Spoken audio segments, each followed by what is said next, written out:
यासाठी बसलोय, तुम्हाला ज्या दिवशी वाटेल की हे व्यवस्थित नाही करत त्या दिवशी नका ना, पण ज्या दिवशी ते कष्टानं करते त्या दिवशी तरी समाजाला पाजर फुटला पाहिजे. आपलं लेकरं म्हटलं चला मुंबईकडे, शंका कुशंका नको, कुणी त्या ठेवू नका, मी खरंच नाहीये.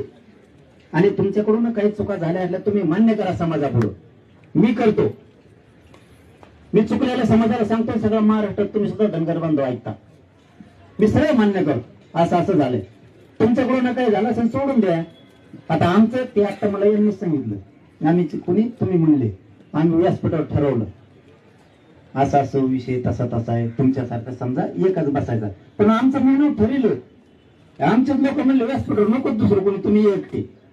त्यामुळे ते समाजाला मान्य असेल तर ठरू द्या, नसेल तर नको. मी एक उदाहरण म्हणून सांगतो. बीडला मोर्चा होता आणि बीडच्या मोर्चा दिवशी श्रीमंत छत्रपती संभाजीराजे साहेब तिथे आले आणि तिथलं अध्यक्षस्थान माझ्याकडे होतं. अध्यक्षस्थान माझ्याकडे होतं. भाषणाची वेळ आली, सगळ्यांनी सांगितलं जरांगे पाटीलला शेवटी बोलणार आहे. मी सांगितलं अजिबात जमणार नाही, माझा राजा इथं बसलेला असता